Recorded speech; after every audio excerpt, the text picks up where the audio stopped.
Good evening. Thank you all who are in attendance. My name is John Connolly. I have the pleasure to serve as chair of the board for the Lawrence Alliance for Education. I want to just begin the meeting with introductions of the board members, and then I'm going to call the Commissioner of the Department of Elementary and Secondary Education to address this board, which he has convened through his work heading the Department of Elementary and Secondary Education. Before we do that, I would ask all in attendance to rise so that we can state the Pledge of Allegiance. I pledge allegiance to the flag of the United States of America and to the republic for which it stands, one nation, under God, indivisible, with liberty and justice for all. Thank you. By way of introduction of board members, I will just say I know that many of the members of this board are known throughout the community for their good work and dedication to the community, and I think that speaks volumes both to the good work of Commissioner Jeff Wilson in selecting this board and making sure it would have a strong voice from the Lawrence community, and also speaks to the great quality of work and commitment to the city of Lawrence that the members of this board have. So first, I would like to acknowledge the mayor of Lawrence, Dan Rivera. We appreciate him serving on this board, and I know he's no stranger to anyone here and has done so much and continues to do so much for the city of Lawrence. Next to Mayor Rivera, we have Julia Silvero, and I know that she is also known for her work as a city councilor in Lawrence and a local business owner, and for great dedication to this community for a long time, known just throughout for all that she's done, including, I know, playing a big role in the construction of Lawrence High School, which I have had the pleasure of visiting and is such a great facility. Jess Anders, the head of Lawrence Community Works, who helped build Lawrence Community Works into such a great organization that makes such an impact for young people in particular. I had the opportunity to meet with a young woman who went through Lawrence Public Schools and referenced Lawrence Community Works as probably the most important influence in her life and what it did to change her life. So honored to have Jess here. Noemi Custodia-Laura, who helps to run Northern Essex Community College, which has such great partnerships in this community, and who is also an accomplished academic with a math and science background, and we know that her voice will be incredibly valuable to this board. Ventura Rodriguez, who along with me make up the two members of this board who do not reside in Lawrence. Ventura works at the Department for Elementary and Secondary Education, has worked prior in helping to run schools and work as a teacher additionally, and I know is deeply committed to making sure that children and families have great opportunities from our schools. And last but not least, someone who I've come to know as a legend in Lawrence, Pat Mariano, member of the school committee, but also most important, a former principal, beloved principal in the Lawrence Public Schools, and someone whose commitment to the Lawrence Public Schools knows no bounds. So I'm honored to serve on this board with such an esteemed panel, and I would offer, before I ask Commissioner Wilson to come up and speak, I'd offer the opportunity for any members of the board to give any remarks if they wish at this time. Great, I appreciate you allowing me to be long-winded. Not so. I want to acknowledge, just before we call Commissioner Wolfson up, Superintendent Riley. I don't know if he's still here, but he was here. And, I'm sorry, Superintendent, the column is blocking my view. But I thank Superintendent Riley for his great leadership over the past 6 years and his dedication and commitment to children and families in Lawrence, and we appreciate him being here tonight.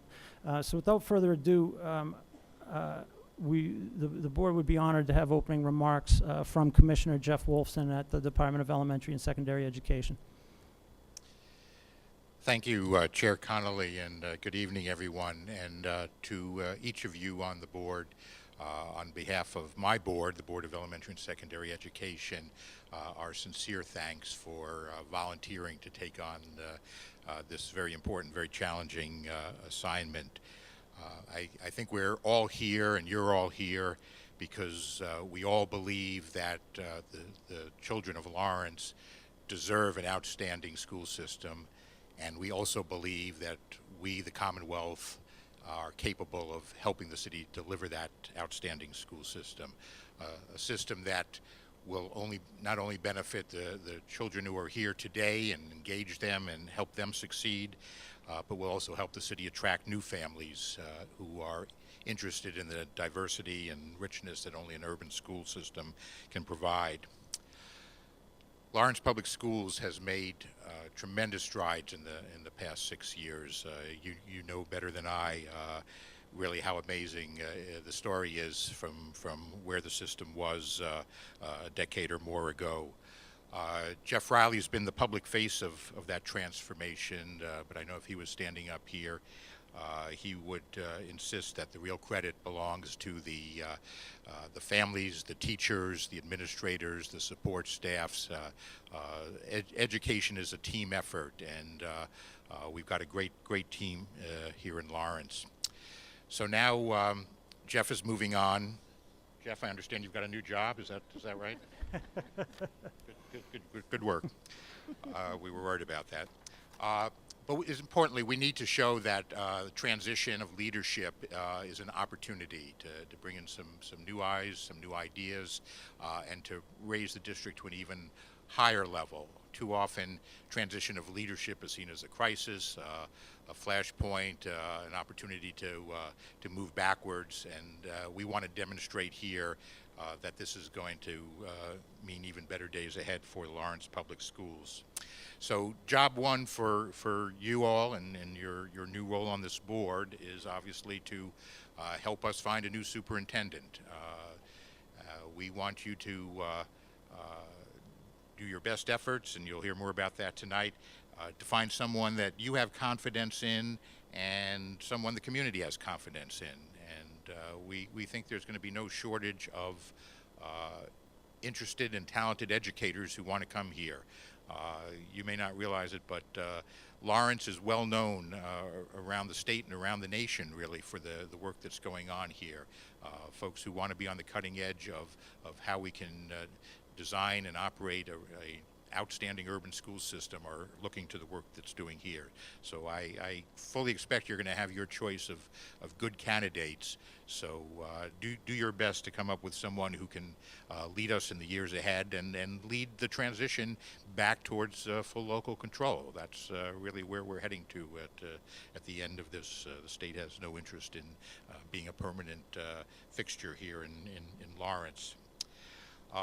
Once you've got a new superintendent and Jeff moves on, I will then officially designate this board as the receiver for the Lawrence Public Schools, and you'll be exercising some very broad powers given to you by state law, and so I urge you to use them wisely. You will need to support your superintendent, but you will also need to hold her or him accountable for the progress that the district is making. I will urge you to spend time on the major policy and budgetary issues that face the district and give your attention to the important things and not to the small operational matters that you really should be delegating to the superintendent and the district staff. Most importantly, I am hoping that this board will continue to build bridges to all of those who have an interest in the school system here in the city. Families, teachers, the school committee, the city council, the business community. Having a board as the receiver is a new experiment for us. It's something that we haven't done before, and the verdict is still out on how it's going to work. But I'm very optimistic, because what having a board does is lets us meet in a public and transparent manner. And each of you have been selected not because you represent special interests, but because you each have a demonstrated history of commitment to urban education in general and to the city of Lawrence. So I wish you the best. We very much want to see this experiment to succeed. You know that Superintendent Riley is going to give you his assistance during this transition. All of us at the Department of Elementary and Secondary Education will provide the support we can give you, but at the end of the day, you will be the face of public education here in Lawrence, and the thousands of Lawrence school children are going to be looking to you for the most important work of their lives. So I wish you well, good luck, and look forward to seeing some great things coming from here. Thank you. Thank you, Commissioner.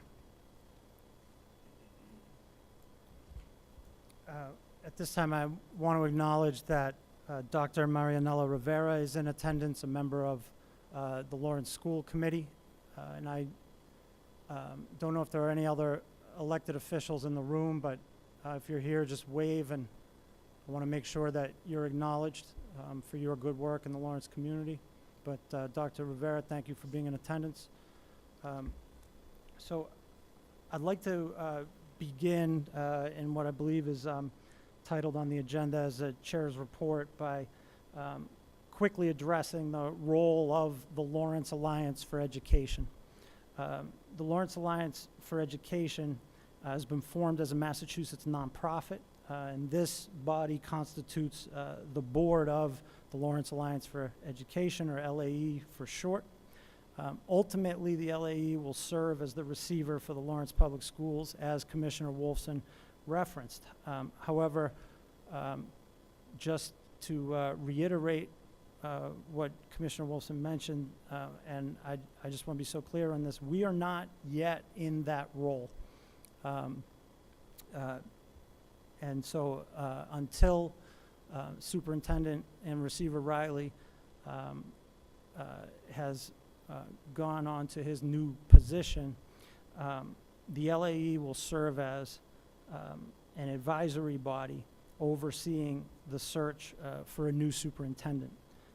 And that is the only matter which we are permitted to take up at this time. Once we are appointed receiver, that will change. But as of this meeting, the matter before this board is to oversee the search for a new superintendent. In the future, I will be sure as chair to solicit board and community input in fashioning our agendas. And especially as we move to receivership role, I will be sure to solicit board and community input in determining the matters that we take up. I believe that is essential to running a successful search for a superintendent and being a successful board as receiver.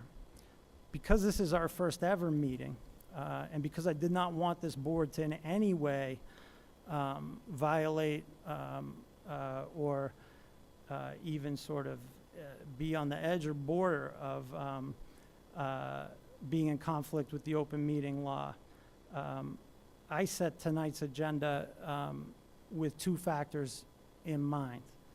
And again, that's with the backdrop that in all of our meetings moving forward, I will be soliciting board and community input to put the agenda together. But with two factors in mind, I put tonight's agenda together. First, because we're a new organization and a board that's never met together, we have a number of administrative requirements that we need to deal with, such as being briefed on the open meeting law. And I want to make sure that we are dealing with those very important technical aspects of forming a new entity and getting it off the ground. Second, because we're relatively late in the cycle for hiring a new superintendent as compared to other districts, the Department of Elementary and Secondary Education took certain steps to ensure that Lawrence Public Schools would be able to conduct an effective search, knowing that this board would not be able to start its work until now. And I think we need to tonight make sure that this board and the public are brought up to speed on what those steps were and where we stand in the superintendent's search. And so it was really with those two factors in mind that I set tonight's agenda so that we can get everybody up to speed and then begin the work in a very hopefully collaborative fashion of setting the agenda and conducting the real work of this board as we go forward. The intention is for this board to meet monthly, though I envision some additional meetings as the superintendent search advances. The board will also have 2 training sessions in March that are not subject to the open meeting law, but will be held in order to complete the orientation and administrative compliance aspects of the board's formation. So with that in mind, I want to quickly solicit opinion from members of the board. I can tell you that 2 pieces that I want to make sure are covered in orientation are an overview of receivership law so that we understand exactly what our responsibilities are and what the law allows, given that this board will serve in the role of receiver. And because of a cancellation from someone that I had asked to brief us on nonprofit law, I am going to shift nonprofit, an overview of nonprofit law to the training session and off of tonight's agenda. But I would ask members of the board now if they have any input relative to topics that they would like covered in a training session, which would be primarily to convey information on serving in the role of receiver to board members. So if anyone has any thoughts or recommendations at this time, I would welcome them. And if not, I'm happy to take that later. But Mr. Mayor.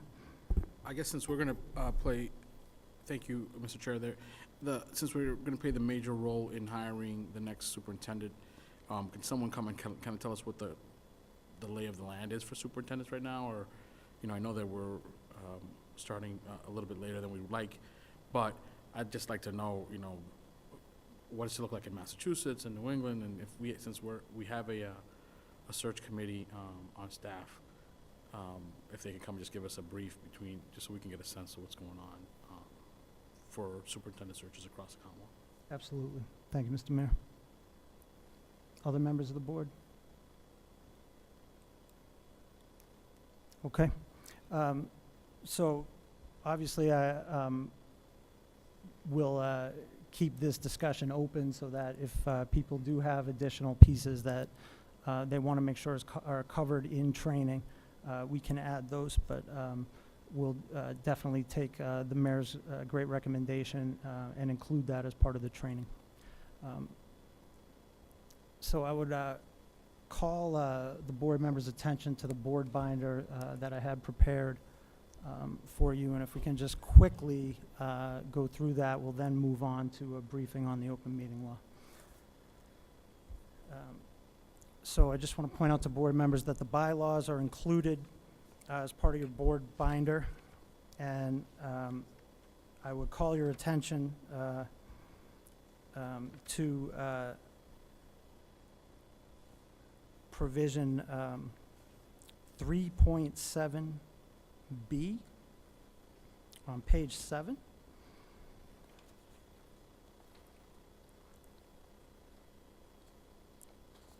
And if we also look at 3.7A, this provision basically says that matters before the board are subject to a majority vote when we have a voting matter, and a majority vote would carry. However, 3.7B notes that there are certain matters which require a supermajority, or 2/3 of the board, and that would include under number 1 selection of a superintendent. And I just want to call that to the board's attention today, and I want to point this out to the general public, that it will be a super majority vote when hopefully the right candidate comes before the board. Also in your board binders are the articles of organization, the incorporator consent, the open meeting law, which we're about to hear about shortly. The one other piece I want to call everybody's attention to right now is the second to last tab, conflict of interest training. And if you go to the very back of, or I'm sorry, on that tab page, you will see the link there for guidelines to take an online session on the conflict of interest law. Many of you may have had to do this in the past in other capacities that you serve, but it's an online session and you will answer questions, and at the end, assuming that through answering the questions, showing that you have an understanding of that law, then you will receive a certificate of compliance relative to that. You have 30 days from the time of, I guess, beginning this role tonight to complete this conflict of interest law training. We also have the currently posted superintendent job description, and I'm going to solicit some board opinion on this, but I'm going to come to that at the end before we have the search firm present. So unless there are any questions at this time, I'm going to move to the open meeting law section of the agenda. Okay, so at this time I would call Deborah Steenland, Deputy General Counsel from the Department of Elementary and Secondary Education, to brief the board on the open meeting law. I just want to say as a preface a few important points. And again, I think you have a sense for the administrative pieces that necessitated my fashioning this agenda tonight. But the first and very important point, Counsel Steenland is not counsel to this board. She is presenting tonight as a courtesy by the Department of Elementary and Secondary Education to give us an overview of this law, but she does not serve as counsel to this board because we are a nonprofit entity. We are not the client or covered under any confidentiality provisions or anything relative to counsel at the Department of Elementary and Secondary Education. So with that said, I would turn it over to Counsel Steenland to present. Terrific. Thank you so much. It's really my pleasure to be here to help get the board off on the right foot on the open meeting law issues, provide an overview of the law, some guidance on issues that come up. As I walk through these issues, I invite you to ask me questions if something is on your mind or if I'm not clear about something. Please jump in and let me know. I'm happy to answer any of those questions. Some of this will be familiar to many of you if you've served on a school committee or other public bodies. Some of it may be new to other members of the board. So the starting point is an understanding of what is behind the open meeting law, and it's really an essentially simple idea that the purpose is to invite public access to the role of a public body and to help the public gain an understanding of the decisions a public body is making, so that you have meetings in open and you conduct your deliberations in the open, so the public can be present, listen, understand, follow what it is a public body like this one is doing and understand the decisions it's making. We provided two members of the board the materials from the Attorney General's office, so that includes the open meeting law guide, the statute, the regulations. Thank you for reviewing those materials, and we'll collect the certification from each board member at the end of our meeting tonight. So to start with, this is a public body. And so how do we know that? Because under the Achievement Gap Act, Chapter 69, Section 1K, it indicates that a receiver for a chronically underperforming district can be an individual, or if it is a nonprofit entity, then it is subject to the open meeting law. What does it mean that this body is subject to the open meeting law? So the first thing is, in order to allow members of the public to attend the meetings, you have to give people notice. The notice requirement is clear, it's straightforward. It is 48 hours in advance, not counting weekends or legal holidays. The notice must include date, time, place of the meeting, and list all the topics the chair reasonably anticipates will be discussed at the meeting. This body, as the receiver of a level 5 district, is a state public body. So in order to comply with the notice requirements for a state public body, the meetings are posted on the Department of Elementary and Secondary Education's website on the level 5 district part of the page. There's a section that indicates receiver board meetings. That's where these meetings are posted. But because it's also a common sense expectation that the community in Lawrence may look to the Lawrence Public Schools for information on when the board is meeting, we're also including the notice of these board meetings on the website of the Lawrence Public Schools. The public is invited to attend the meetings. The public may not address the board unless it has the permission of the chair. My understanding is that in future meetings, the chair will include a part of the meeting that is for public comment. So if there are members of the public who wish to address the board, that would be a mechanism to do that. The board needs to create minutes of its meetings. The minutes include the date, time, and place of the meeting, which board members were present, what decisions were made, including a record of all the votes, summary of the discussion, not a transcript, but a summary, a list of the documents used at the meeting, and the name of any member who participated remotely. So remote participation is an option for this board, but only after the board takes a vote to adopt a remote participation policy. So if that's something that the board is interested in, it can do that down the road, and then it will follow that policy in the event that one of the members wishes to participate remotely. The minutes of the board meeting and the documents reviewed by the board are public records. And the board needs to approve the minutes of meetings in a timely way. The Attorney General's office recommends that the board approve the minutes at its next meeting. That is a good common sense practical approach, so we would recommend that as well.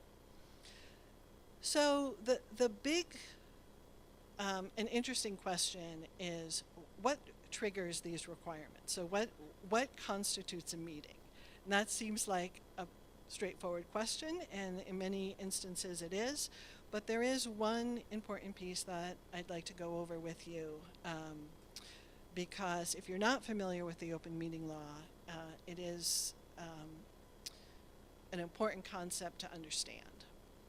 So for the purposes of the open meeting law, a meeting is defined as a deliberation by a public body with respect to any matter within the body's jurisdiction. A deliberation is an oral or a written communication between or among a quorum of the public body. So when the Attorney General's office is looking at deciding whether a communication is subject to the open meeting law, it looks at 4 questions.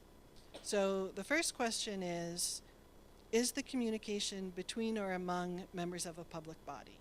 Here, that answer is going to be easy because we know that this body is a public body. The second question is, does the communication constitute a deliberation? And here's the point I'd like to raise with you and make sure you understand, and please let me know if you have questions. Because a deliberation is an oral or written communication, it means that if this board were emailing among a quorum of the board on a matter within the board's jurisdiction, that would be an open meeting law violation. That can be an adjustment if you are used to conducting a lot of work by email, which is an efficient way to communicate with individuals. It will take an adjustment to take into account this open meeting law requirement. So, for example, you might think, oh, it's efficient for me. I have a question about what the role of the superintendent will be, and I'd like to raise that question with my fellow board members, and I'd like to indicate what I think the role of the superintendent would be, so they understand where I'm coming from. That is a problem under the open meeting law. So because deliberation includes communication in writing, email among a quorum of the board on a subject matter that's under the board's jurisdiction would be a violation of the open meeting law. It doesn't mean that every email among board members is a violation. There are some things that are permitted. So for example, if the chair were to send out to the board members the agenda for the next meeting, or the documents that the board will be reviewing for the next meeting, those kinds of procedural matters, that's fine, not a problem, permitted under the open meeting law, so long as it doesn't then trigger a deliberation by the board members. Scheduling issues, fine. Once you get into the substance,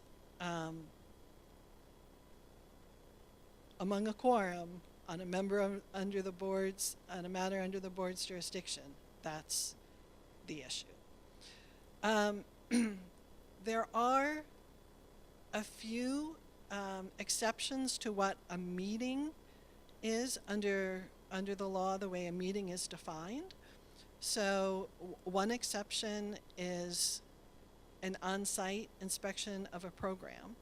So for example, if a quorum of the board members came to visit one of the Lawrence Public Schools, that would be fine.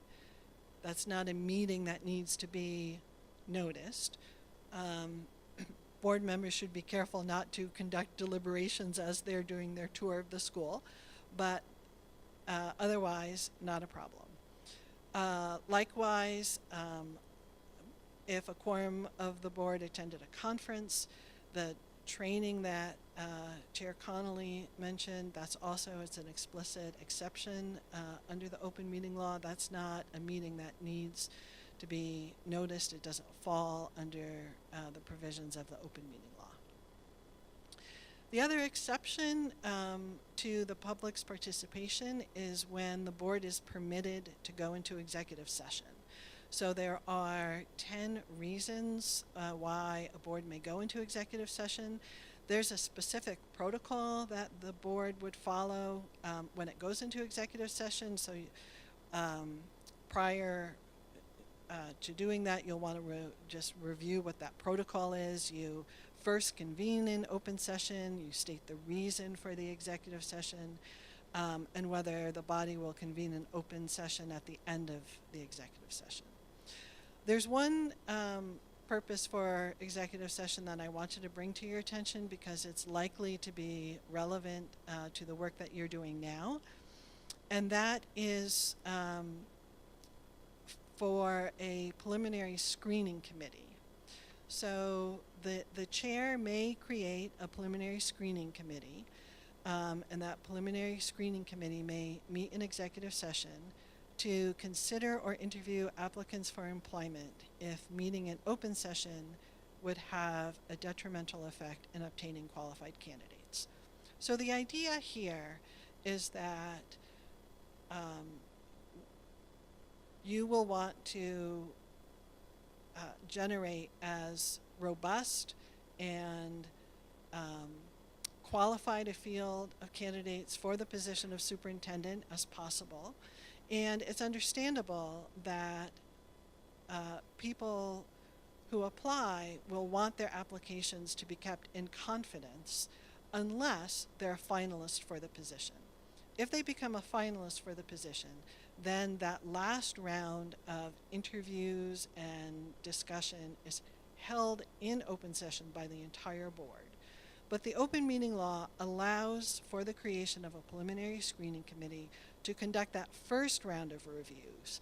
So a preliminary screening committee may review applications, interview candidates, discuss applicants, and select the finalists. And they may do that in executive session to protect the confidentiality of the application process. Members of this board may be on that preliminary screening committee, but one important requirement is that it needs to be a sub-quorum. So fewer than a quorum can be on the committee. The Attorney General's office has enforcement responsibilities for the open meeting law. Their website is very helpful. It has useful materials. It has a very excellent search capacity for open meeting law decisions. So if you have questions about the open meeting law, that is a very helpful place to start. We're happy to serve as a resource for you, and we wish you, the very best, and happy to be here, happy to answer any questions that you may have now or following the meeting. Thank you, Deputy General Counsel Steenland. I greatly appreciate you extending this courtesy. I would offer opportunity to any board members to ask questions at this time. I have one question. Sure. Can you speak a little bit to the expanding that notion of a quorum can't deliberate and things have to be conducted in an open meeting and a publicly noticed open meeting such as the one we're in right now, and that once we would trigger 4 outside of that context, we would be in violation if we're deliberating. But can you also speak to, I know one thing that has come up for other bodies and under this sort of law is the notion that you sort of can't do a chain of less than the quorum and then have one person then go meet with another piece. Can you talk to speak to that a little bit? Yes, absolutely. So you're exactly right that the law talks in terms of not permitting communication among a quorum. But the law and the cases, both at the Attorney General's office and also in court, recognize that there have been instances where through serial communication, essentially, where one person talks to another person and that person talks to another person, the effect is as if the body is talking to each other. And that is seen as a way to evade the open meeting law, and that will be found to be a violation. So you're exactly right on that point. Thank you. Last chance if anybody wants to ask any questions. Yep. Just a quick question. I think this may actually just be more covered under orientation, but I guess at some point also some overview of the public records requests that might be pertinent to this board. Right. And again, we can save it for later, but I just think that would be helpful to cover. Sure. I would imagine that would be part of the training that's provided to the board. But The documents that are connected to the meeting are all public records, so the minutes, the documents that you have before you, those are all public records. Mayor Rivera. Thank you, Mr. Chair. Can we, just for the record, tell us what quorum is? Oh, sure. A quorum is, No, you can also define it, but I just want to know what the number was. so it will be 4 for this board. A quorum is a simple majority, so for this board it's 4 members. Thanks.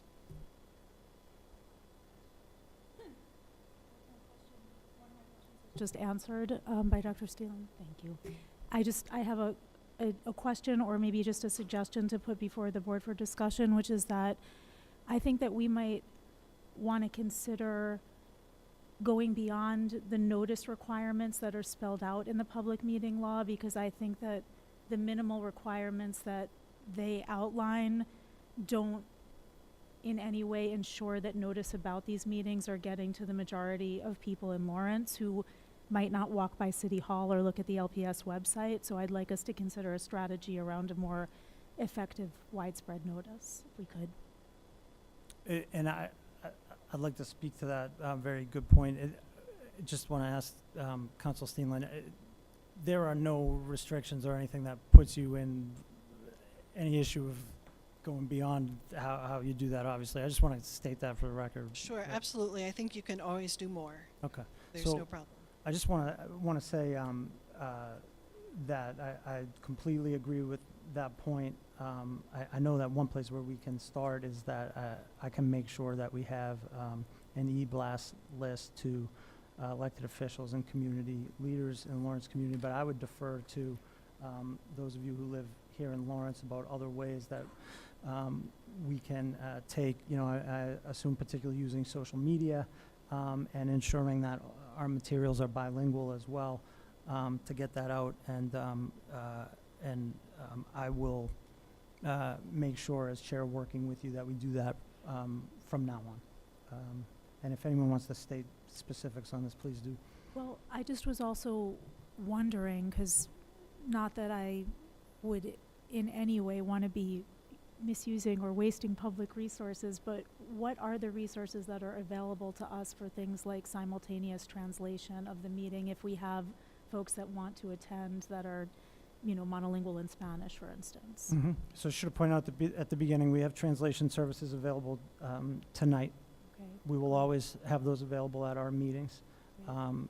But, I'm willing to request anything extra on that. I can tell you that the budget for the LAE as of today is 0. Figures. But that I hope that we will enter into an agreement when we become receiver with the Lawrence Public Schools that will set aside a modest amount of funds, but to allow us to conduct meetings in a manner that allows all members of the public to fully participate. Thank you. I have a follow-up to that. I think we have great staff that supports the public schools and has supported at least the school committee in their work. What's always helpful to them is if they have clear and direct directions on how to do those things. So I don't know if it's appropriate for us to form a subcommittee on that whole issue of how do we make notice to people, so that a group of 3 can come back and say, these are the 5 things we expect to happen before every meeting. And so then everybody knows what we're supposed to do, especially if we're going to grow it from just the 48-hour notice, and it's clear to everybody, so we have an expectation. It just makes stuff easier. Appreciate that. Then I would have a follow-up question, just like sort of logistics for you. So let's say Chair Connolly agreed with Dan's suggestion and said, yes, let's do that, and he appointed, or Julia Noemi volunteered to be that subcommittee. Like, are they allowed to just meet the 2 of them at Altair and come up with like a marketing or like a notice plan, or is that considered a matter for deliberation where they would have to sort of give notice about that? So the chair may create subcommittees. The subcommittee is subject to the open meeting law, so your getting together as a subcommittee would be noticed, Okay. and people could come to that subcommittee meeting. Mr. Chair, I just have a recommendation. I think we can also look at the way that the council meetings are conducted and on a given date of every month, and maybe this body could create something like that where it will be set on a third Thursday of the month or what have you, and also take a look at what the school committee used to do back then when they had their meetings, which was, I think, twice a month back in the days. And so once that is said, we can use the same instruments that the city council uses to announce the meetings. Thank you for that great input. I would just throw it out to the board right now. I think since the intent is to have a monthly meeting on a regular basis, would that make sense for us to make it on a recurring date? Would anybody have objections to that? Okay, so we'll look to figure out exactly when that will be imminently, but I thank Julio for that suggestion. Even if we are going to have it on an appointed date, we still need to make sure that we're going to go above and beyond on notice. So would I have 3 volunteers to, per Mayor Rivera's suggestion, work on developing a notice policy so that we make sure we're reaching a broad cross-section of the Lawrence community. So Jess Anders is on that committee. Yes, I have to be after opening my meeting. Noemi Custodio-Laura will serve on that committee. Can I get third? And Pat Mariano. I understand why you are the mayor, because you had the idea, but you're not serving on the committee. So I begin to see your brilliance, Mayor Rivera. Okay, I appreciate that. Thank you for your great guidance and insight. We appreciate it. Okay, at this time, I just want to acknowledge that we've been joined by Alyssa Salas, who is also a member of the school committee. We thank you for being in attendance tonight. And Frank McLaughlin, the president of the Lawrence Teachers Union. We thank Frank for being here. And I would just take a minute to note that I know one of the hallmarks over the past 6 years has been the cooperative relationship between Superintendent Riley and his team and Frank McLaughlin and his team and all of his great teachers who go in the classrooms every day. So we thank Frank for being in attendance. So at this point, we're going to move to the last section on the agenda, which I think will be critical to this board moving forward to get caught up on the superintendent search and beginning to get our input on this search, and also the piece that I believe the general public will have the most interest in for very good reason. So before I call up Ed McCormick from the search firm, I just want to cover a couple of points, and this speaks to what I mentioned when I discussed putting the agenda together. I think Commissioner Wilson and his team were very aware that this board was not going to be able to hit the ground running right away when the idea of the board was first decided and presented. The board hadn't been selected, et cetera. There was a lot of legwork to be done. And so recognizing that, Department of Elementary and Secondary Education took a couple of steps which I think were wisely made to ensure that Lawrence Public Schools would not be put behind the 8 ball, if you will, on having a search that will attract high quality candidates. Because again, we are pretty late in the game relative to other districts in Massachusetts who are going to be hiring new superintendents. So with that in mind, DESE and I just, for the record, the abbreviation for Department of Elementary and Secondary Education. DESE put out a request for proposals to search firms to oversee the search for a superintendent in Lawrence Public Schools, and received a response from Hazard Young Atea and Associates, who have conducted a number of searches in Massachusetts and are conducting searches in Massachusetts presently. And so they will serve as the search firm to conduct the official search and outreach, and Ed McCormick will speak to that tonight. And I just want to be clear on this before Ed comes up. While the search firm has been selected, part of the reason why Ed is here tonight is to hear from this board about how we can have a robust public process to solicit community opinion on a profile for the next superintendent, which the search firm will then take after developing from the input of the community and this board, and then plug into their national network to hopefully get a slate of highly qualified candidates.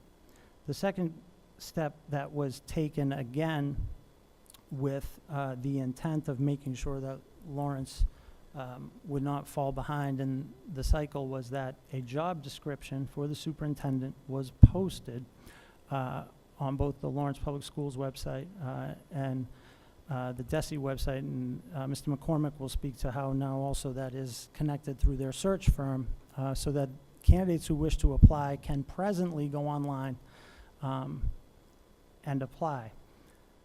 What I just want to say on this is, if you look at that job description, and this is where I would just say that is in our binders, I think it's a solid description, and though maybe somewhat generic. And again, that was just taken to get the word out to people so that they know Lawrence is going to be engaging in the process. But once Mr. McCormick's firm is done with a robust community process, and once this board has given input, we will amend that job description and put it back out there in time for candidates to apply, seeing a incredibly well-developed job description. But I would say it was put out there as a placeholder to make sure any potential candidates saw it now. The other piece I would just add on that is, in going through the public process, Mr. McCormick and his team will get a real sense of what are the specific pieces for Lawrence, and then help target that towards networks of professionals who best fit that description. It's not going to be just a sort of blind shot out there nationally. It's going to be targeted toward the feedback that we get from the community as to who that best type of candidate would be. So without further ado, I would ask Ed McCormick, who's the lead associate from Hazard Young Atea and Associates, and who will be the point person for the search firm in working with the board on overseeing the search. Thank you, Mr. McCormick. Good evening, everyone. It is a pleasure to be here, and congratulations to Superintendent Rowley, who seems to be moving on to bigger and better things. I had about a 2-minute conversation with him, so I think, though, there's a big part of his heart still here and will be here for a while. Also, congratulations to you. This is the single most important thing that you will do, finding the right leader to lead the district. You'll get involved in a lot of other things, but there's nothing more important than finding the right person to do the job of the superintendent. What I want to do this evening is, at about 50,000 feet, I want to take you through the process. And I realize that I'm between you and your departure, so I will be sensitive to that. Then I'm going to come back and I'm going to talk about how we're going to have a robust community engagement piece and what that means. And then thirdly, there'll be a couple of nicks and nats that I may or may not get to, but I will identify them, and we can have a later discussion about them. The Hazard Young and ATIA is a national organization, 150 associates across the country. They are divided into 3 geographical areas, and I'm part of the eastern area, and the president of the eastern region is Bill Adams. So if I do something that you don't want me to do, pick up the phone and call Bill. He's a good guy. He's very engaging. We'll be happy to talk to you. There are 2 other regions, 2 other presidents, Central and Pacific. With that in mind, we have about Bill now has about 14 searches going on the East Coast, so that a lot of folks are going and moving around. Here's the one thing I just want to say, and you can take it for what it's worth. You will not miss a good candidate because of timing. About half of the people that we put into positions don't even know they're looking for a job. We will spend a lot of time beating the path to try to find those individuals who are comfortable in their current job, their families are comfortable, the community loves them, but we're going to talk to them about an opportunity here in Lawrence. And probably half of the people that we place or placed through our services come that way. So we're not just sitting waiting for applications to come in. I apologize, but for some reason I think my wife of 48 years, I had to blame her, has allowed my sinuses to act up today. But so we will have a good opportunity to find good candidates. We're just finishing up, matter of fact, tonight at the New Bedford. They're starting their interview process. And remember, there's only one person who will be selected, and there'll be good people all around in all of the searches. But a lot of times people will fit. They are in the positions because of fit, not because of experience or timing. So our task will be to find the right fit for Lawrence.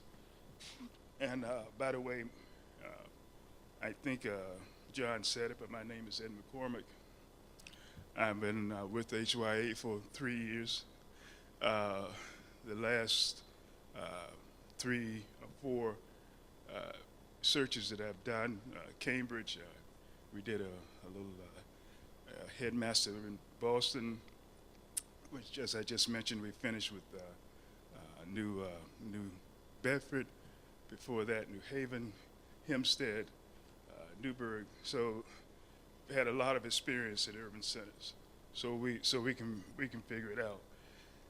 There is the other part of that, and just for information, too, because you need to know who's doing the search for it. This is my 3rd career. Before that, I was executive director at a not-for-profit center. Before that, I had 30 years in finance with IBM, so I'm a corporate geek, I guess. But what's most important and dear to me, and I did all of those things to send the kids to college, but what's passion for me is the fact that I spent 31 years on a school board in New York, in Dutchess County, right outside of Poughkeepsie, a district of about 10,000 students. I've been president of New York State School Boards Association. I've been on the national board of Black School Board members. I've been on the National School Boards Association in Washington. So we keep trying to find something I can do. So that is that's my piece. So I bring a perspective of school board members, and sometimes that's good, sometimes it's not. Because on my board, I'm still on Arlington board. after 32 years, and I'm still considered a tightwad. So you have to, if you like cheap folks, then I'm your man. But the other, my partner is Don Macrino, who's been in education for 45 years. And he will be here at next meetings, but he's finishing up the interview process in New Bedford. So, I'll let him introduce himself when he comes, but you'll find that he has a very interesting background. And when you put a board member with the superintendent, sometimes you get some very good results. There's 4 phases to a search. When it's all said and done, there are only 4 phases. The first phase is this community engagement phase. It is the time when the community gets involved. It is key because when you get to the end of the process and you're making final decisions, it's almost too late to get the community involved and talk about them having a meaningful role. So we advocate, and we're pretty good at it, putting together a robust community engagement process to get people involved into the process early on. And I'll come back to that with the specifics. The next phase of it, we'll go away after first 2 or 3 weeks in doing the community work, and we will recruit. Because out of that community work will come a profile of what the superintendent should look like, what your community is telling us, what you're telling us, and what you agreed to. We will go out and vet all of the candidates against that profile. And we will come back at the end of phase 2 with a slate of candidates. Depending on how you structure the screening committee and the board, probably could be anywhere from 6 to 8 candidates, and the screening committee would, of course, move that down to the board. Once that happens, now the board is now making a decision and evaluating and vetting the candidates against the same rubric that we use. You have the report from the community, and I will talk about that, I promise you. So there'll be ample information for you to make what we would believe is a very difficult decision. Our job is to make your job difficult, and we expect that we will have highly qualified candidates to present to you. And you say, well, I suppose you don't find highly qualified candidates. We will not try to fool you. I'm just not smart enough to do that. But when I come to you and tell you that we need more time, or we got a lot of candidates, and I can tell you we're ready to go. We need to adjust the schedule. So it goes both ways. We will report weekly, and you will know right where we are and can ask those questions. Speed it up, slow it down, whatever the will of the board is. So then the fourth piece of it, and we're not too involved in that, is to do what's called a transition piece. That's where you do the contract. You also do a deep background check, and we have in the contract you have an opportunity to do 3 deep background checks. And what does that mean? We check everything: criminal background, court records. We check credit ratings. Everything that's of public record, we check it and report on it. We've gotten, because sometimes people just don't tell you the truth. So there's a deep background, looking back probably 5 to 8 years through social media and news media, as well as the criminal records, court records, or across the state and across the nation. So that's it. Now, those 4 things have to happen. There are a lot of keystrokes in each of those categories. Most of them we will manage, but we'll need you at key times to help us turn things around and go back out. For instance, we're putting finishing touches, looking at the ad now, we'll bring that back, and you will approve it, and we'll put it on the national distribution channels, so that we can get that out. And by the way, people are already sending in applications, completed applications. They're not just putting a placeholder on.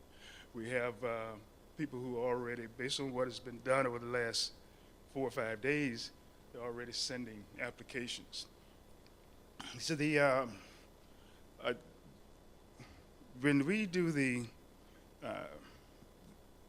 community piece, we do a couple things with that.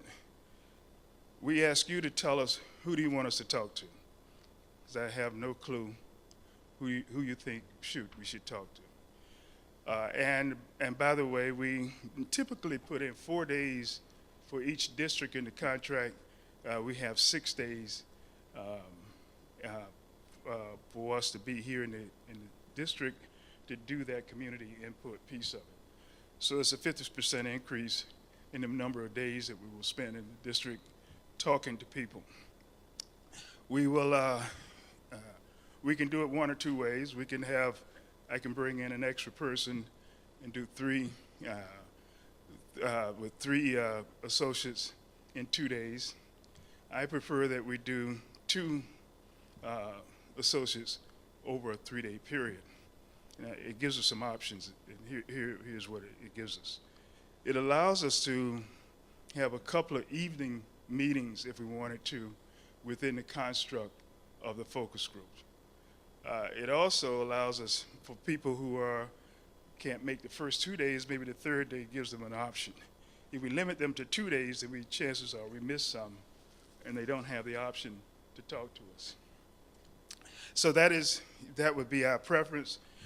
You know your community. You may have a different view of it, and I'm sure that you will let us know.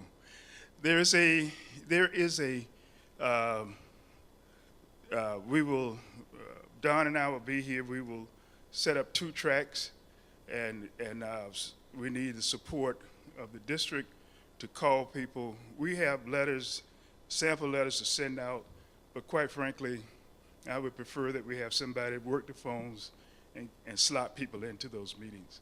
We just don't have the time. If you send a letter out waiting for it to come back, we lose another week just sitting around waiting for mail to return. And I don't know how the mail is in Lawrence, but in Poughkeepsie that would cost us probably 10 days or something. So so tell us who you want us to talk to. And we will work with the designated person to call them and get them in. Now that could be in small groups, and usually the focus groups are small. We prefer not to have them over 15. We prefer not to have them one-on-ones, although someone may ask for that, and we can do that. But we don't report back there by name. We report back by the content of their conversation.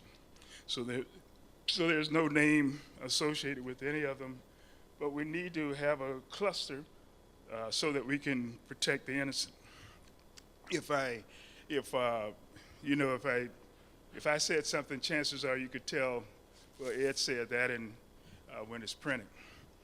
And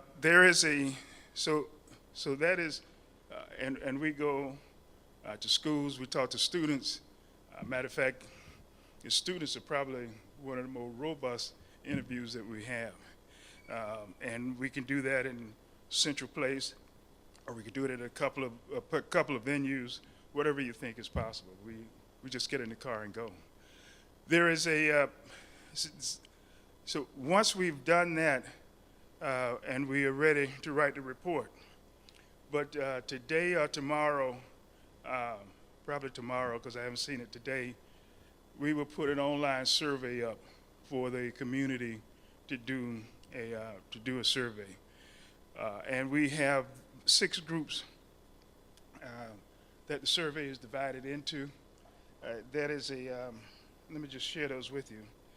parents, teachers, administrators, slash staff, community at large, students, and other.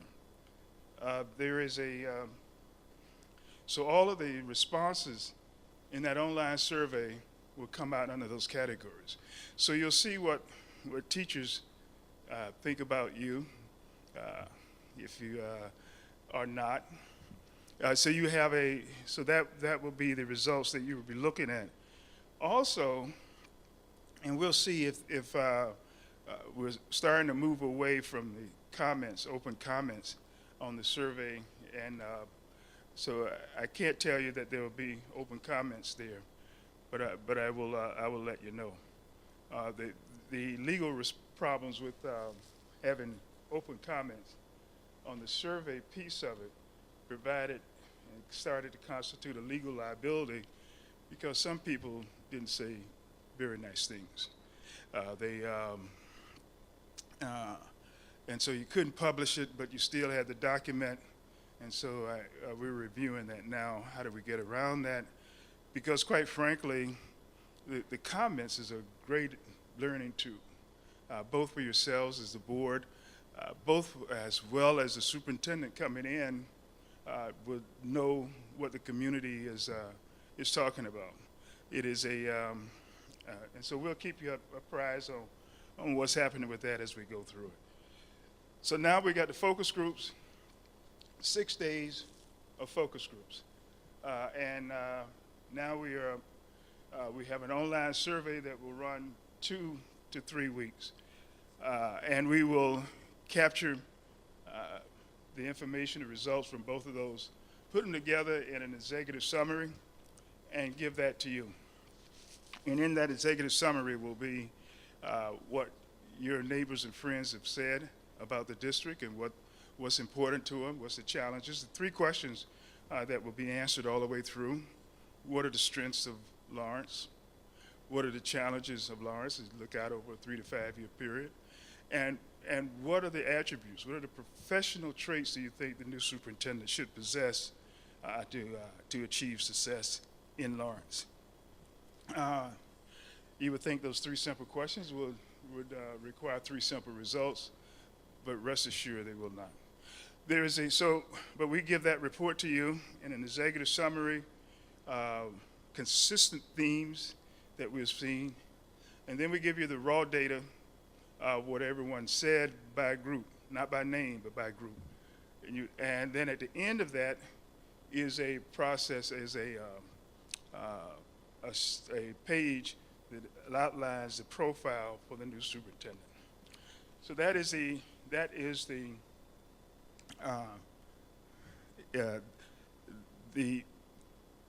community piece that we employ. I would expect that we will have a robust set of folks that would come in, but it's important that we advertise it, communicate it to the group, because they won't come unless you ask them. And so if you want your community to participate, we got to go to where they are and ask them to come in. That is and we will report accordingly. I've talked a lot, but let me just stop at that point and see if if there are any questions you would like to ask. I saw the mayor leaning forward in his chair. As an old IBMer, when a person leans forward, they must have a question. Ed, I want to thank you for giving us that overview. I know we're going to have a lot of questions and input right now for you. I want to just mention to the board one piece I know, but if you can confirm publicly, the online survey is bilingual? In Spanish and yes, it English? is. It's English and Spanish, and we could, for the mere sum of $345, we can add a 3rd one if you like. So I would defer to the members of the board if they feel a 3rd language is necessary. We should do it, but You could add Vietnamese maybe, but I don't know what the proportion I would think it would depend on the composition of the current student body. okay. So I will go back and I will check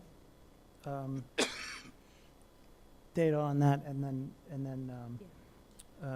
report back on that aspect. But we do know that English and Spanish are the two languages on the online survey. I would say this will be the first piece for our public notice subcommittee to focus. We'll get you the link to that ASAP, and we want to get that far and wide in the Lawrence community. Before I open up for questions to the board, I just want to cover two pieces.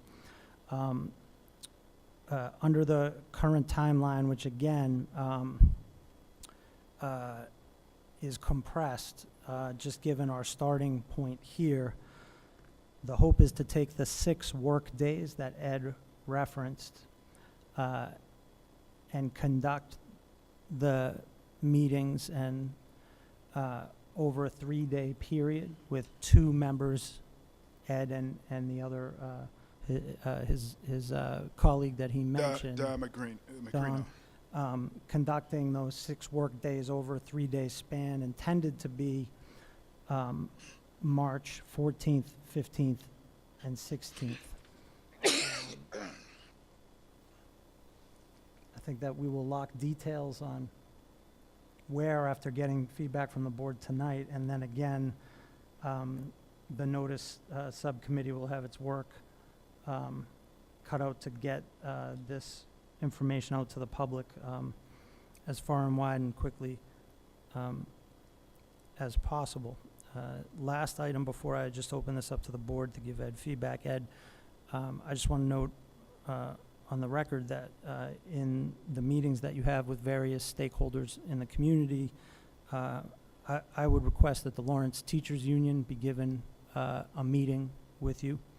I'd like to request that the school committee be giving a meeting with your team. And then based on feedback that I have received in my sit-downs from board members and elected officials in the community and other community officials, and you already referenced, I would request that we have at least one meeting with young people in the Lawrence system. And then obviously there will be at least one general meeting where anyone can comment, but as far as the specific stakeholder meetings, again, Lawrence Teachers Union, youth, and the elected school committee, I would like them to have a meeting as well. At this point, I'm going to open up to the board for any recommendations on different stakeholders that we need to make sure are included, how we structure these 3 days, and any other concerns and thoughts on these 3 days. Ms. Mariano. Thank you, Mr. Chair, for recommending that the school committee be part of the process.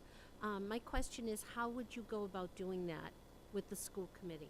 Would you meet us as a group, or can you describe how that would take place? Pat, typically we would meet individually with the school committee, and either in person or by phone. Now, it's a little bit different here because there are more people, but it would be our intent to meet individually with them rather than bring them all from one board into the same time. But I would like to, we would meet with the LAE individually, and we could do the same for the elected school board. Thank you. Is there a problem with that? Is that a? No, I was just wondering how you went about doing that. Yeah. Other thoughts and suggestions? Jess Anders? Yeah, I think it would be very important to include parents in the discussion. So I know that's on your list. I think you are going to need to offer more than one option for parents in terms of a focus group meeting. And the other things that I would highly recommend for those focus groups, probably particularly with parents and students, but certainly with parents, that you have food there, that you have offered childcare for people if you really want them to be able to participate, and that you hold it in, a location. Definitely you have to have translation available at the meeting, and, you know, hold it in a location that is sort of central and accessible for parents. And, you know, again, I would rely somewhat on the chair for guidance with this. Like, I know that there are community partners, my organization included, that have, you know, a lot of networks of parents and students in the community and would be delighted to help in getting the word out or participating in that way. And so, you know, I would offer that up as a service or as a potential resource. And I think that certainly from your position, from your chair, you could do that. We, from this side, will encourage it, but we're not in a position to insist on it. There is the only thing that I believe that we put in was that we would have translators at each of the meetings. But certainly food, and I think the child care is a great idea. If that's the culture of the district, it's probably it's not hard to set it up. But if that's your culture, then by all means, those meetings will last, in the evening, will last about an hour. I will coordinate through Ed, with Ed,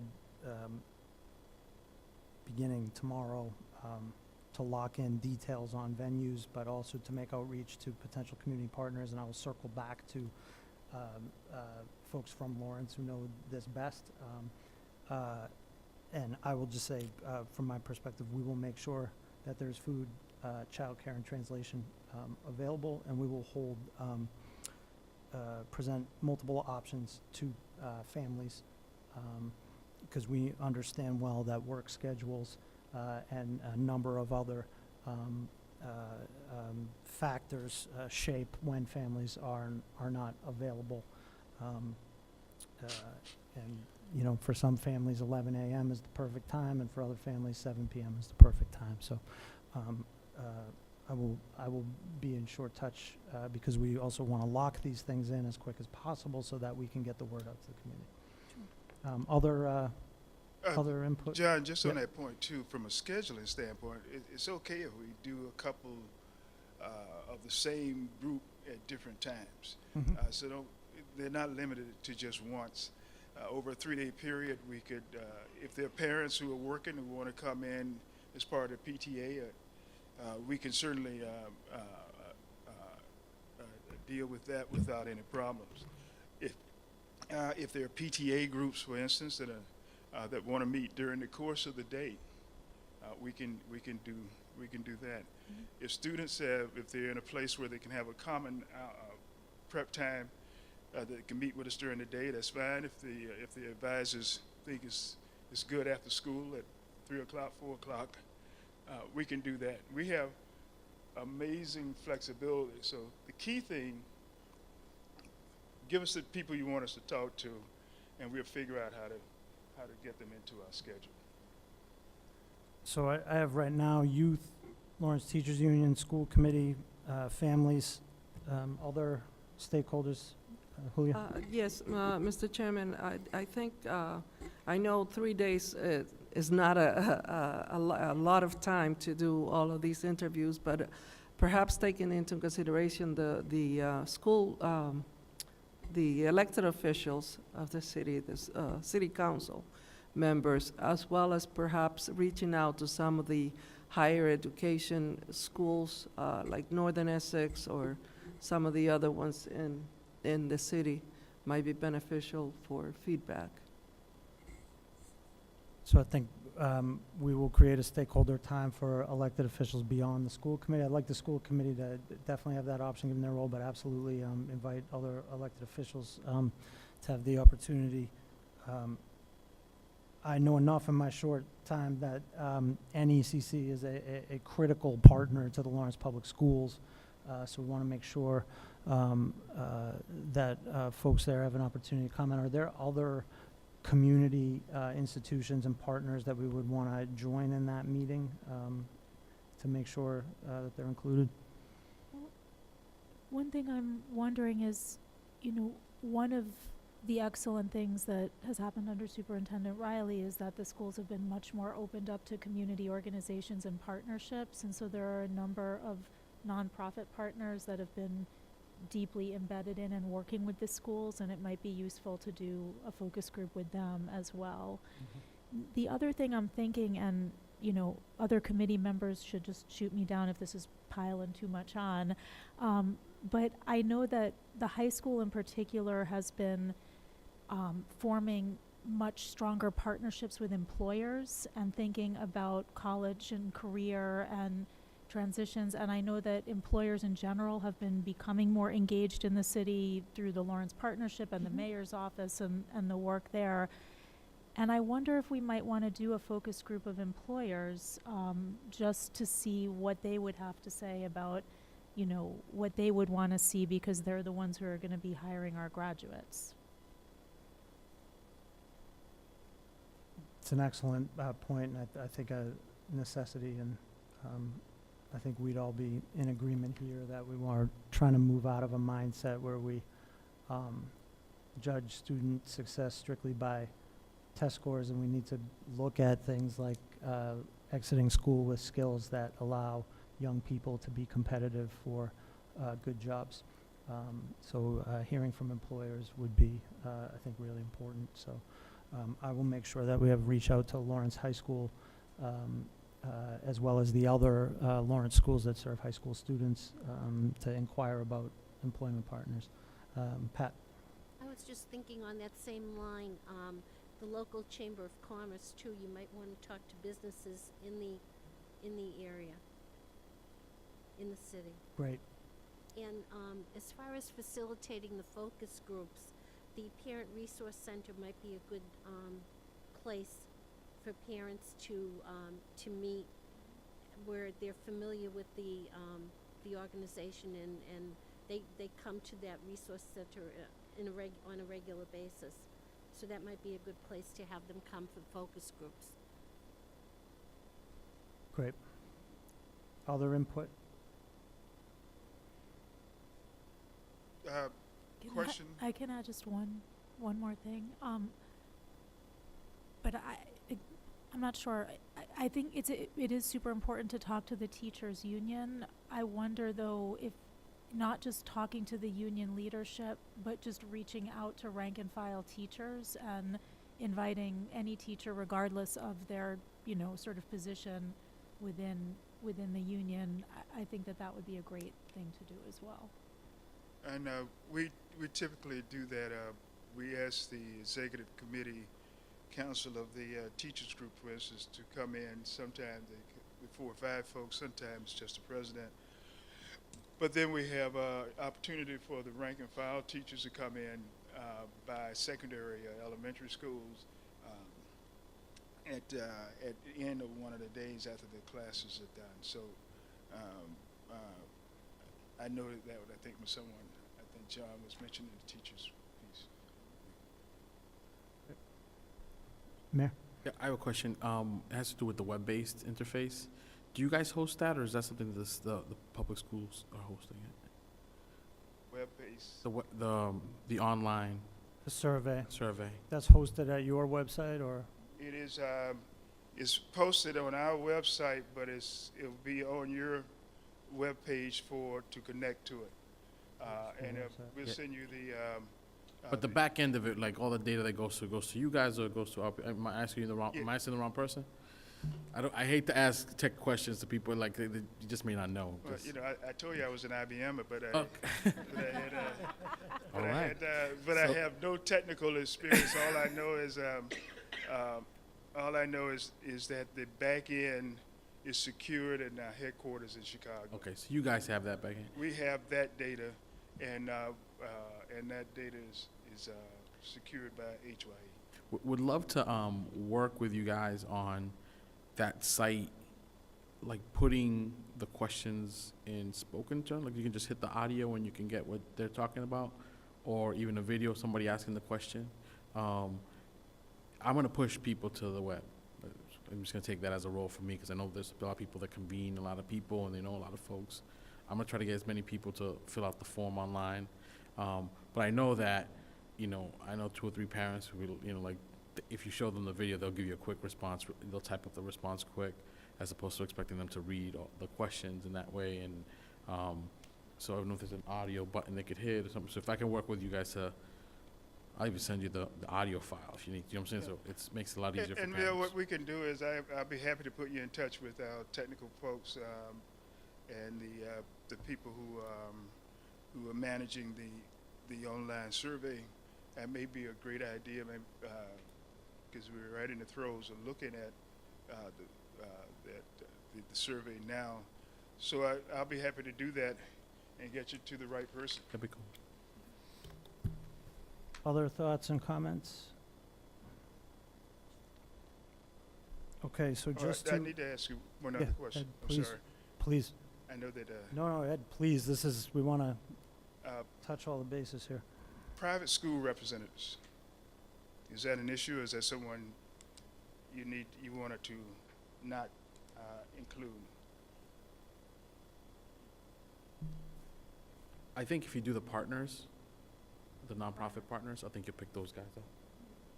So they are included under the nonprofit I would, yeah, part? because I think we do have a partnership. I think the only, maybe, and I would be surprised if we didn't have a partnership with all the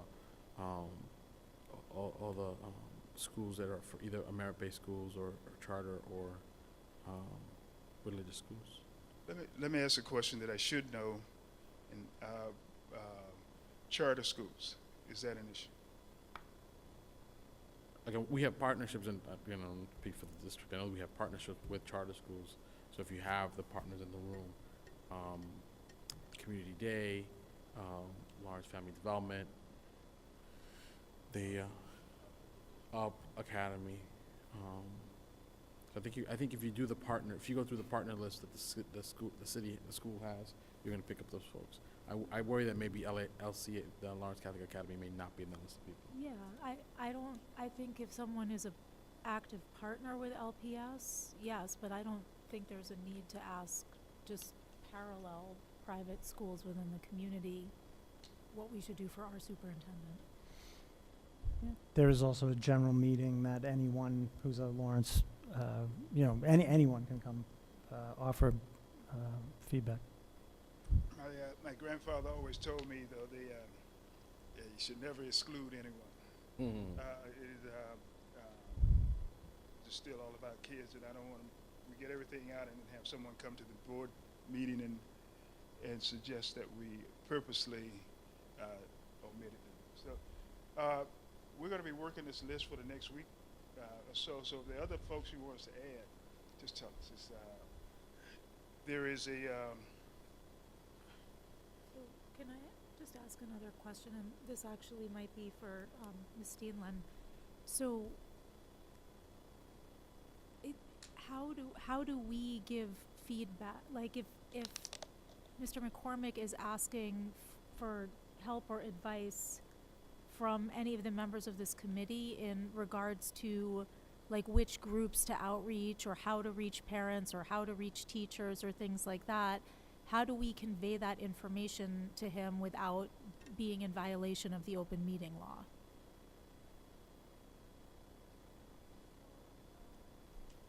Ms. Steenlen, I'm sorry, can I ask you to speak at the microphone? Just thank you. Yeah. It may be a question to answer as it comes up. So an individual board member can speak to your vendor. That's not an open meeting law violation. Okay. So, I think that might be one way to approach it. That is why we do it individually, because if we get a cluster of you together, then it becomes a board meeting. So we do it either, as I say, try to do it in person, but sometimes, given time, we have to call and have a 20, 30-minute conversation with it. I will need all of your emails. I think somebody must have that. We'll have do you have a copy of the updated calendar? I will distribute that electronically, and I will send you emails for all of the board members. I'll do that tonight. Nothing slows the process down more than having to change a meeting. So I ask you to take a look at it and get those dates firmly implanted in your schedule. The key is the leadership profile that's currently listed as 322.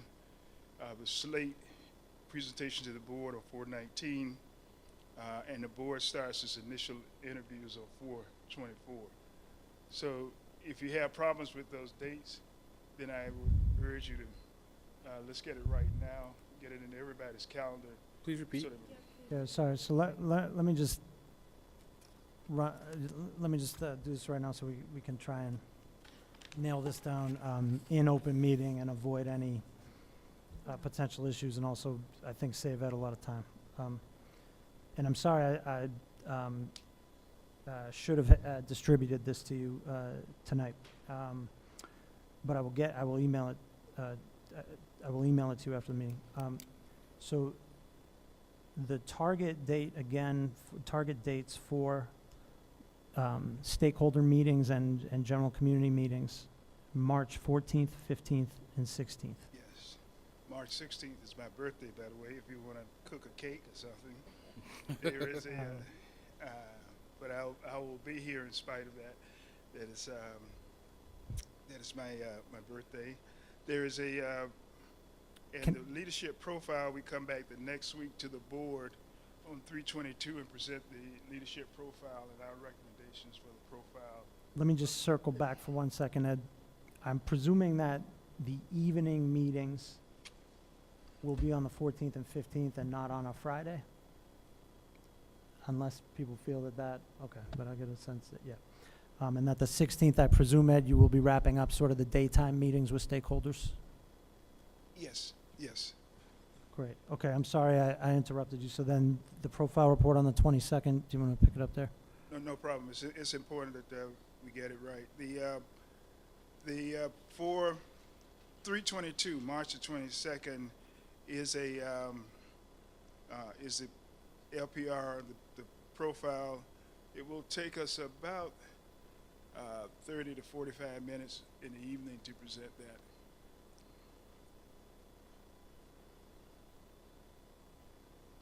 So that will necessitate, let me actually, there's my failing brain here. Yeah, so that would not be on rotation for the next monthly meeting, but that would necessitate a special meeting, which we will notice in advance to get, to receive the report. What day of the week is it? It's a Thursday. And so I presume that if the report is done on the 22nd, again, this is where, could get your feedback now, if possible, would the board be available on the 22nd to receive the report? Will it be at this time? And would it be at this time that you would be available to present? Or would it presumably be in the day? How would you typically present the profile? Whatever the will of the board is, I will Okay. acquiesce to that. So I If you will- want to do it at noontime, Yeah, I will pass I it can back. come over. If you want it at 6 o'clock in the evening, Yeah, I know that the evening is actually preferable for multiple members. So can I just ask, is anyone not sure if they're available on the 22nd? And we're talking about March or April. March.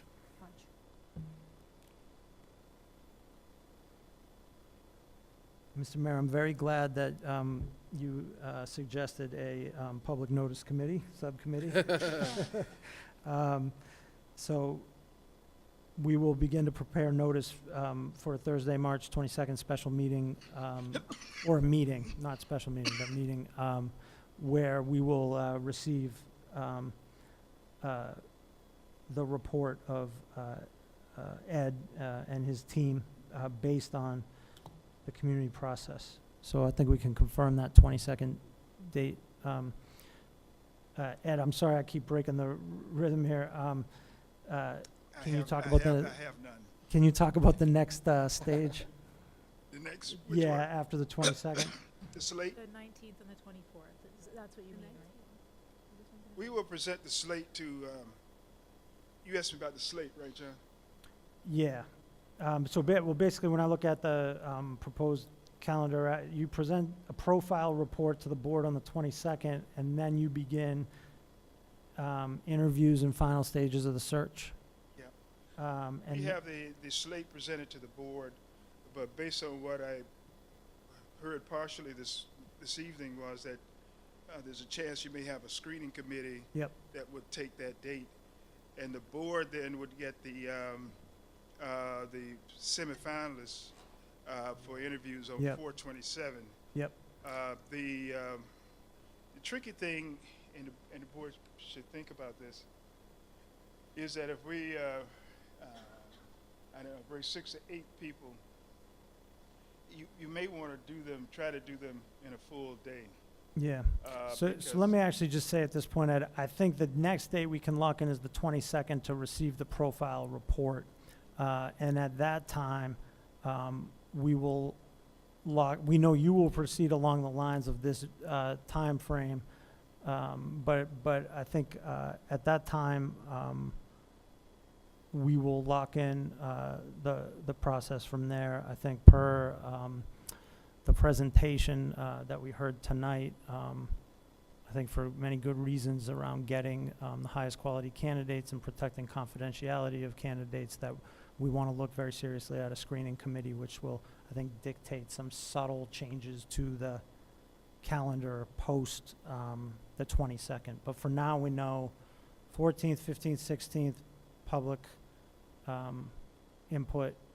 On the 22nd, a meeting of this board to receive the report.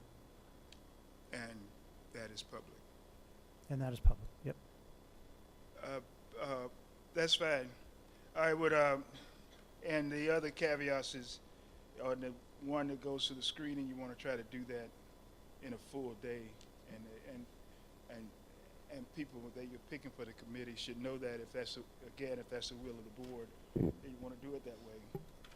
It's very difficult to remember the first candidate to the 8th candidate over 3 days. It just doesn't work.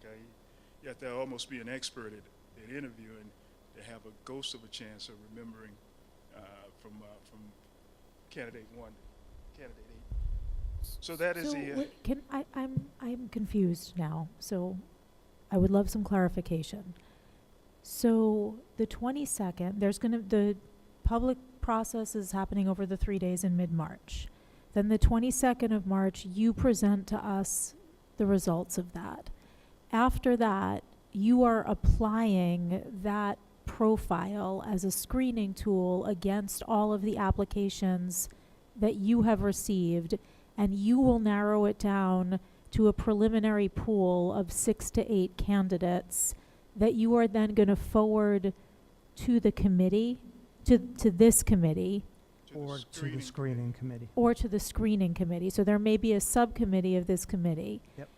They will screen those 6 to 8 candidates. Is that part of the process going to be public or not? No, so the screening committee would fall under those executive session provisions that Council Steenland referenced earlier, and the reason why that exception is put in the open meeting law is because to protect confidentiality for applicants who may not want their current employers to know that they are applying. I see. From that point, with the screening committee, they would then advance finalists before the board.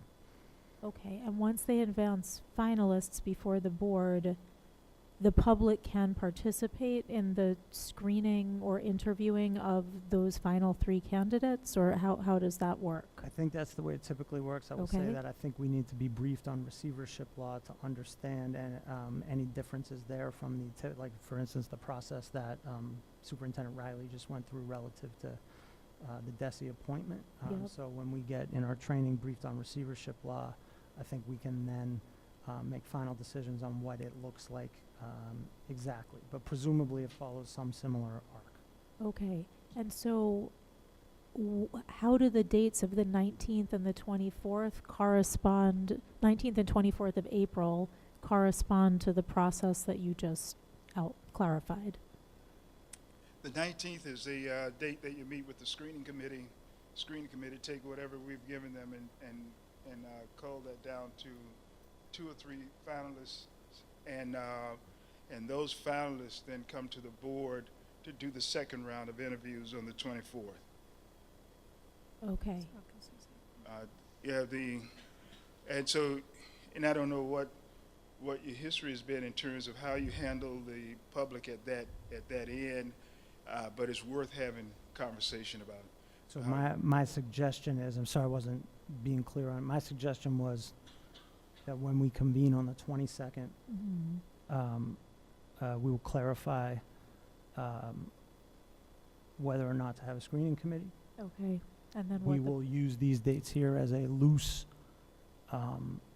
timeline for now. Yep.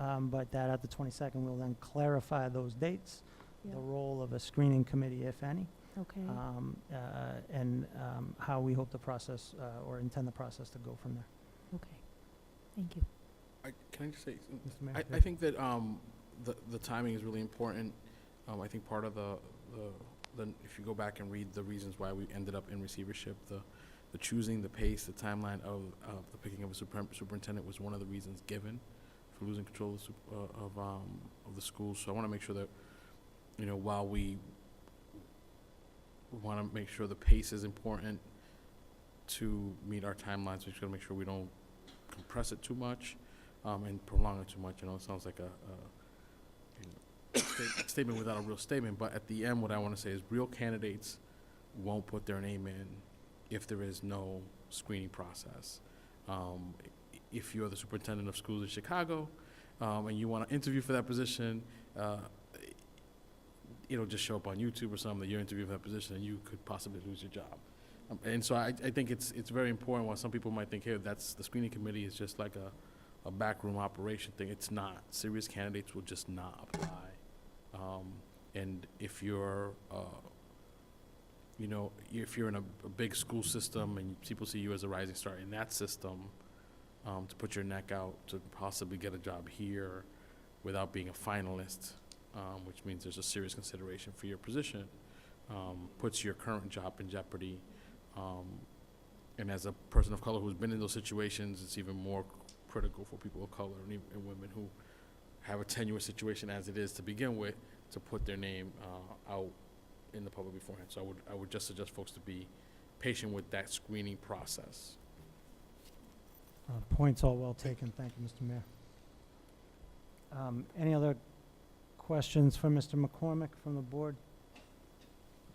Mr. McCormick, any additional questions for the board or comments? No, sir. You should know that you should never give a microphone to an old country boy from Georgia. There is there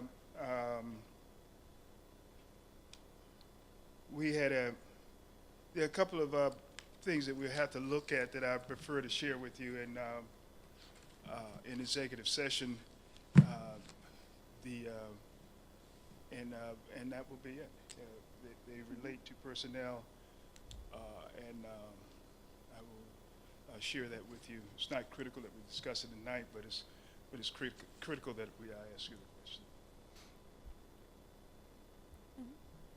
Just so I'm not sure I think by the open meeting law, we can't talk about something in public in executive session if it wasn't on the posting. Is that correct, Madam Counselor? Yeah.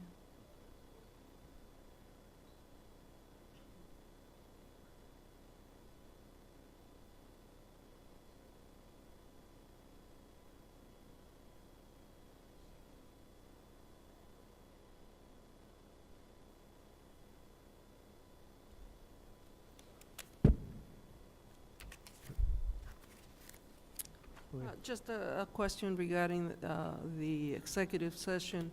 If we were to do that, how soon do you think that should be done? Looking at the timeline that you've given us tonight. Ed, thank you. As soon as it can happen, it's the 22nd.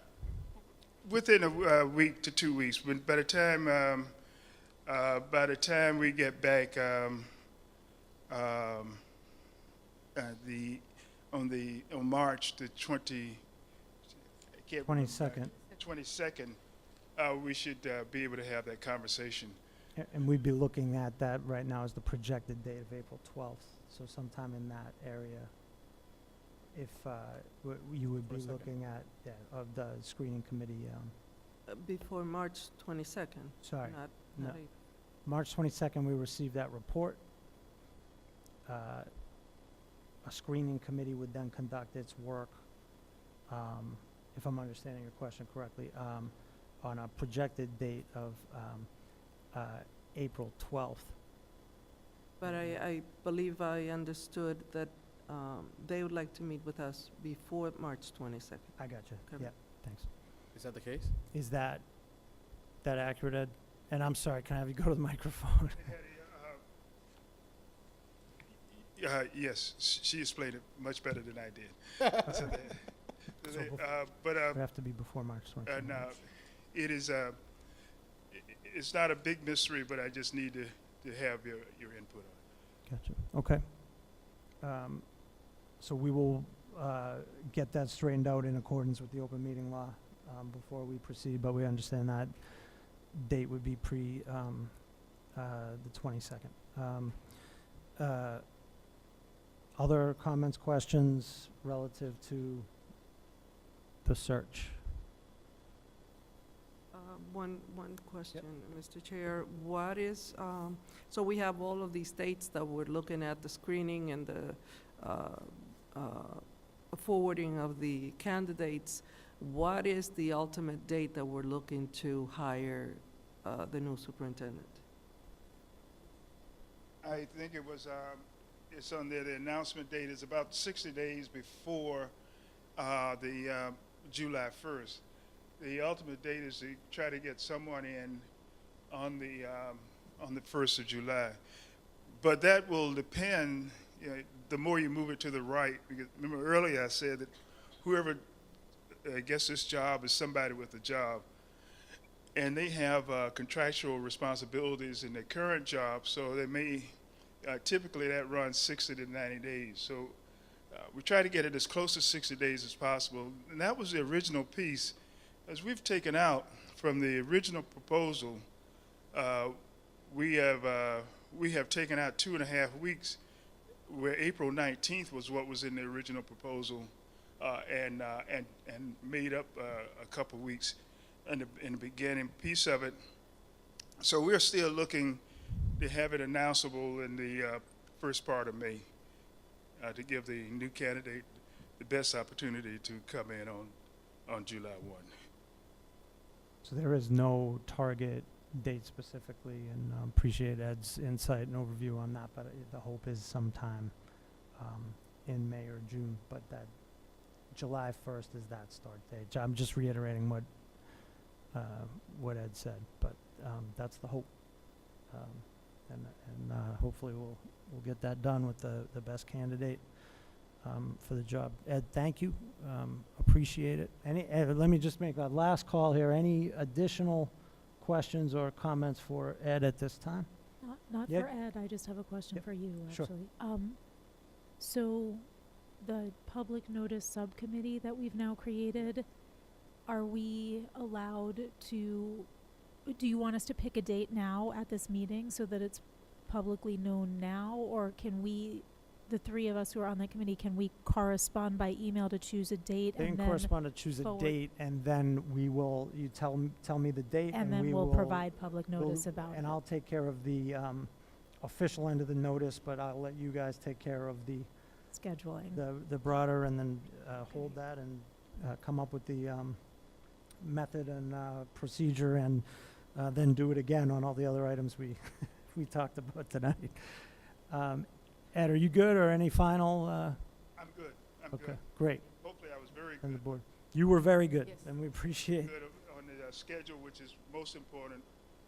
And please, please, please, whoever's going to help us with the community piece, because when it falls apart, it's always because we have not contacted people in a robust way. Got it. So if we contact them, they'll come. Appreciate it. Thank you, Ed. And so with that said, I want to note we're at 8:02. We scheduled the meeting to run 90 minutes, but we had a half-hour cushion built in there, and I want to be respectful of everybody's time. So this is just going to lead me to the final matter, and then we'll adjourn. But it is my intent, and I know the will of the board, that that this body take public comment on a regular basis. I am not going to take public comment at this meeting, again, because when I fashioned this agenda, it was the intent of covering all of the administrative process that we had, and then to get everybody updated on the selection process, and get input on that. And part of that is that we are going to go out from here and begin the search with getting public comment on the superintendent, and I think that would be most appropriate to do at those meetings, where Ed and his teammate or his colleague are ready to solicit that input and help develop the superintendent profile. But I think as we move forward, I want to make sure that we take public comment, and so I am going to appoint a subcommittee that will meet once to develop the public comment policy and then bring it back before this board. We will meet once and hopefully quickly on that, but I want to develop a stated policy on how we receive public comment, adopt it, and then begin at these meetings to receive public comment in accordance with that policy. So dare I ask, do I have 2 volunteers for 1 meeting on that? Ventura and Mr. Mayor, thank you, because I know, Jess, you're already on one, and so I think we've spread that out. Yeah, I appreciate that. I want to offer the opportunity to any members of the board to offer any closing comments. Mr. Mayor. Yeah, I just want to say, the process of the next new superintendent is, it seems like there's a lot of work for the board and a lot of listening. At the same time, I would encourage everyone on the board and members of the public, if you see and know of a good candidate, get them to apply. This is hiring somebody at this level is an offense-driven activity. This is not oh, let's look at the stack of applications. If we wait to look at the stack of applications, we are going to feel let down. So I'm sure that there's some of you that read research on education and know some of these people who are putting good information out there about what public schools in America are supposed to look like, especially the ones that look like, that teach students to look like students in Lawrence. And so I would encourage you to recruit. I have always felt like we've had a poor pool of applicants when I've just waited to look at the applications. I'm actively talking to folks. I don't. We did it when we hired police chiefs and fire chiefs. And if we're not out there looking for good people, they're just not going to come our way. We just, we could maybe, have a lightning strike and get a good applicant fall in our lap, but that's not very likely. So thank you. Thank you, Mr. Mayor. Appreciate those comments. Any other members want to offer any closing comments? Great. I just want to take a final second to thank many of these folks in Lawrence who I'm just meeting for the first time and look forward to getting to know better. But I appreciate Dave, who I'm sure is working late, keeping the building open and going, and for letting me in today. I appreciate that. Hopefully you don't regret that. I want to thank the other Dave and his team who are helping to do all the audio video stuff here tonight. Our individual, because I didn't get a chance to say hi, who is taking our minutes, but I appreciate it. The folks who offered the translation services, Deputy Counsel Steenland, Mr. McCormick, members of the public who attended, our members of the school committee who took the time to come. Greatly appreciate you doing that for our first meeting. I look forward to having a collaborative and fruitful process going further. With that, we are adjourned.